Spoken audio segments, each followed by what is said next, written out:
Assalamualaikum warahmatullahi wabarakatuh. Selamat pagi dan salam sehat.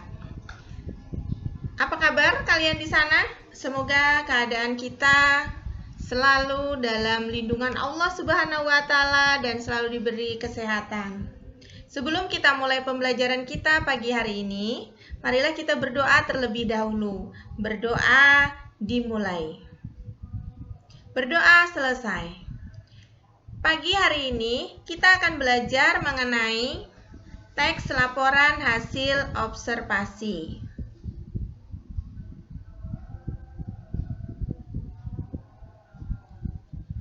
Adapun KD kita pagi hari ini ialah menelaah struktur, kebahasaan, dan isi teks laporan hasil observasi yang berupa buku pengetahuan yang dibaca atau diperdengarkan. Adapun tujuan pembelajaran kita pagi hari ini, siswa diharapkan mampu yang pertama menelaah struktur teks laporan hasil observasi dan yang kedua menelaah kebahasaan teks laporan hasil observasi.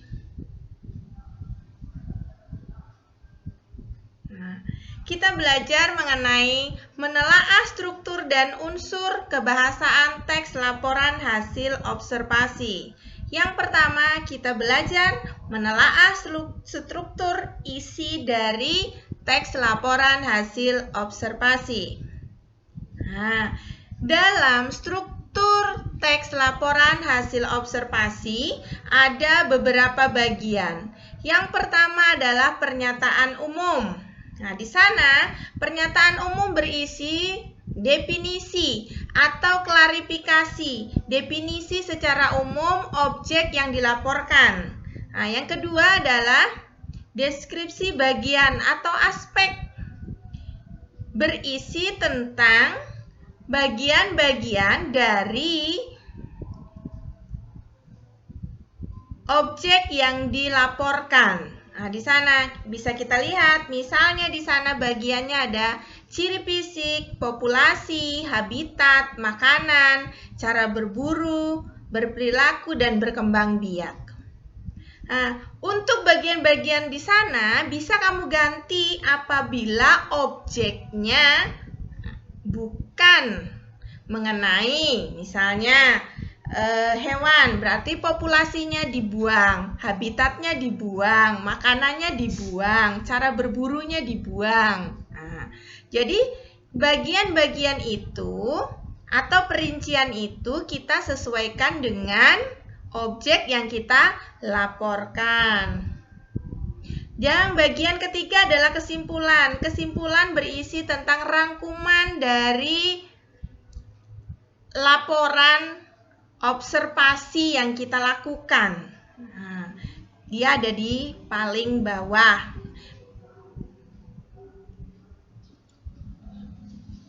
Kemudian, untuk pembelajaran menelaah struktur dan unsur kebahasaan teks laporan hasil observasi yang kedua, kita belajar menelaah ciri bahasa.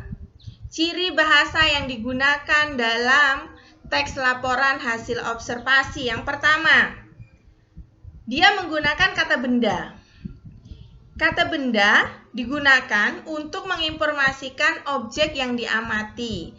Di sana dijelaskan, teks laporan hasil observasi tentu akan menggunakan kata benda karena teks ini berfungsi untuk melaporkan objek yang diamati.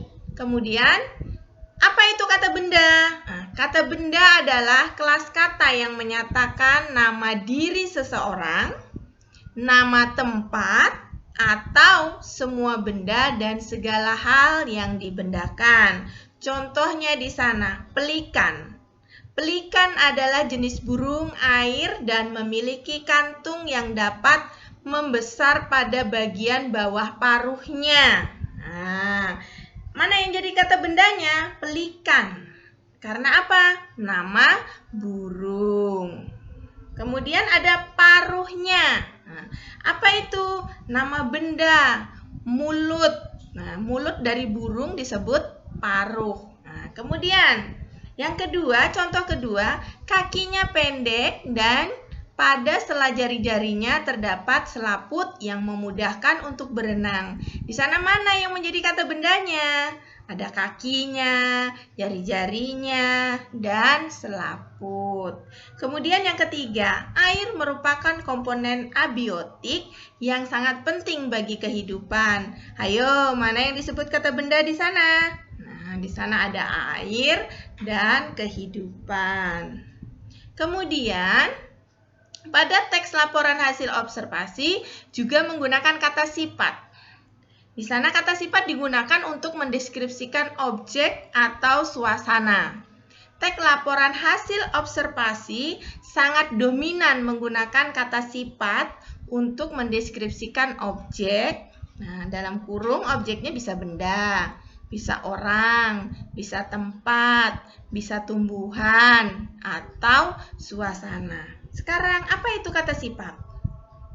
Kata sifat merupakan kata yang menjelaskan, mengubah, atau menambah suatu kata benda yang diikutinya sehingga menjadi lebih spesifik atau khusus. Kata sifat di sini berfungsi untuk menjelaskan perbandingan. Contoh, yang pertama, pelikan si burung berkantung. Paruhnya yang meruncing. Mana yang menjadi kata sifat? Nah, di situ si burung berkantung adalah kata sifat yang digunakan pada contoh pertama.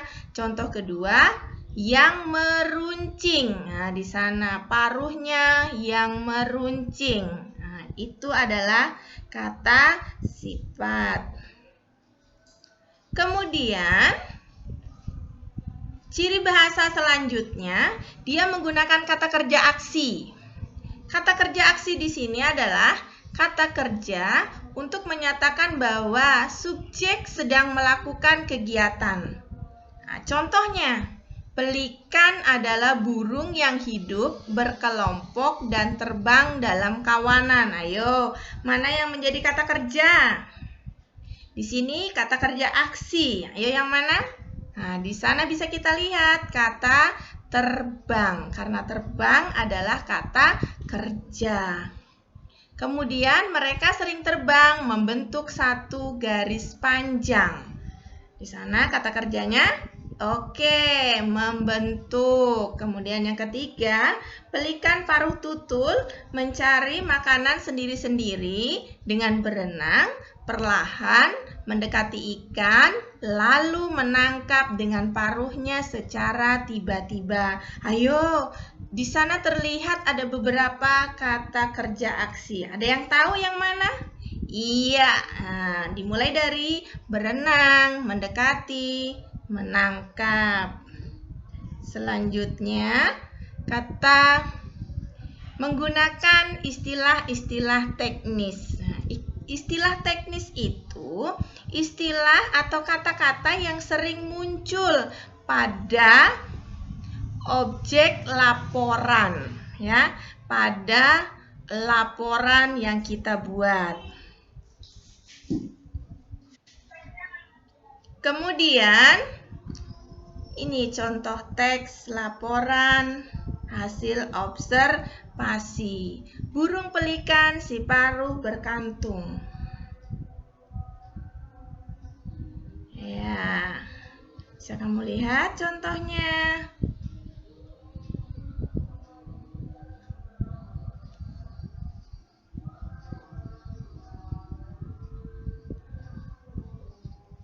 Ya, oke. Kesimpulan yang kita dapat dari pembelajaran kita hari ini, kita bisa ambil